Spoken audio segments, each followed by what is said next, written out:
राधे राधे। अयोध्या में सूर्यवंश में युवनाश्व नाम के एक राजा हुए हैं। उनके कोई पुत्र नहीं था। वशिष्ठ जी ने एक यज्ञ करवाया और उस यज्ञ कलश का जल स्वयं पी गए, जिससे महारानी के स्थान पर महाराज गर्भवता हो गए। प्रसव के समय वशिष्ठ जी ने पेट फाड़ा, एक बालक उत्पन्न हुआ। इंद्र ने उस बालक को अपनी अमृतमयी तर्जनी पिलाई और कहा, मानधाता। इसी से उस बालक का नाम मानधाता पड़ गया।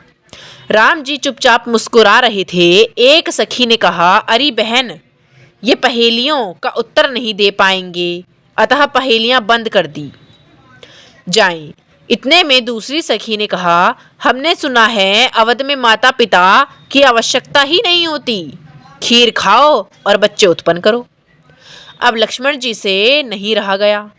लक्ष्मण जी ने कहा, हमारे यहाँ पिताजी की आवश्यकता नहीं है, परंतु माताओं की तो आवश्यकता है। जब माताएं खीर खाती हैं तब उन्हें पुत्र होते हैं, परंतु हमने सुना है मिथिला में ना माता की आवश्यकता है और ना ही पिता की आवश्यकता है, बस हल चलाओ और बच्चे बाहर निकालो।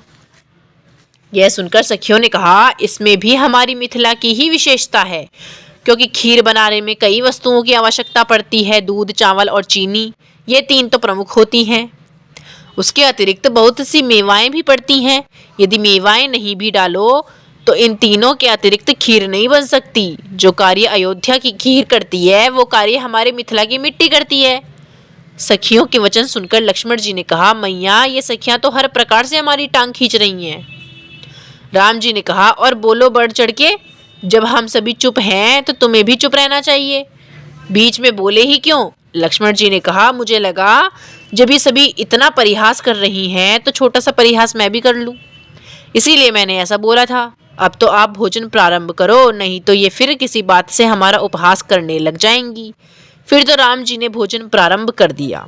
ये देखकर सखियां कहने लगी, इन्होंने ससुराल के व्यंजनों का स्वाद चख ही लिया। सभी ने दाल भात खाया और उसके बाद अनेकों प्रकार के पकवान परोसे गए। ऐसे ऐसे व्यंजन परोसे गए जो स्वाद में अमृत के तुल्य थे। इनके नामों को कोई नहीं जानता था। हमारे शास्त्रों में भोजन के 4 प्रकार माने गए हैं, भोज्य, पेय, लेह्य, चोष्य। जो चबा के खाया जाए उसे भोज्य कहते हैं, जो सीधे मुख से घुल जाए उसे लेह्य कहते हैं, जो पिया जाए उसे पेय कहते हैं, जो चूसा जाए उसे चोष्य कहते हैं। इस तरह 4 प्रकार के भोजन होते हैं। यहाँ पर एक एक प्रकार के कई कई व्यंजन हैं। भोजन के 6 रस माने गए हैं, मधु, दिक्त, कटु, कसाय, लवण, अमल। ये भोजन के 6 रस हैं। मधु माने मीठा, दिक्त माने तीखा, कटु माने कड़वा, कसाय मतलब कसैला, लवण मतलब नमकीन, अमल मतलब खट्टा। एक एक रस पे अनेकों अनेकों व्यंजन बनाए गए। राम जी के समक्ष सभी प्रकार के व्यंजन परोसे गए। चारों भैया ने भोजन प्रारंभ किया। ससुराल का भोजन बिना गालियों के पूरा ही नहीं होता है। जैसे ही सखियों ने राम जी को भोजन करते देखा, ये मीठी मीठी गालियां परोसने लगी। आइए हम लोग भी इन सखियों के साथ थोड़ा राम जी से परिहास करते हैं और 2-4 गालियां सुनाकर आगे बढ़ते हैं। सखियां व्यंजन परोस रही हैं, राम जी मधुर गालियों के साथ भोजन कर रहे हैं। इतने में राम जी ने चटनी मांगी। सखियों को अवसर चाहिए। सखियां कहने लगी, राम जी संकुचित हो गए।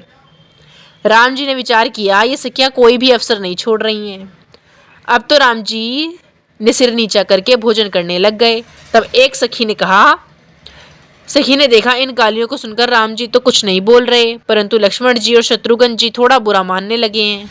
तब सखियों ने क्षमा मांगते हुए कहा, ये गालियां नहीं हैं, ये तो ससुराल की सौगात है। जब कोई व्यक्ति किसी बात से चिढ़ता है तब लोग उसे उसी बात से ज्यादा परेशान करते हैं। सखियों ने देखा लक्ष्मण जी इन गालियों से परेशान हो रहे हैं। तब एक सखी ने कहा, सब तो गालियां दे रही हैं, लेकिन मैं तुम्हें गाला दूंगी। अब वो गाला क्या देगी अगली वीडियो में बताएंगे। तब तक के लिए share, like, subscribe miss Naudiyal official channel को कर दें, क्योंकि इस चैनल पे ग्रंथों के ऐसे प्रसंग आते रहते हैं। राधे राधे, श्रीमन नारायण।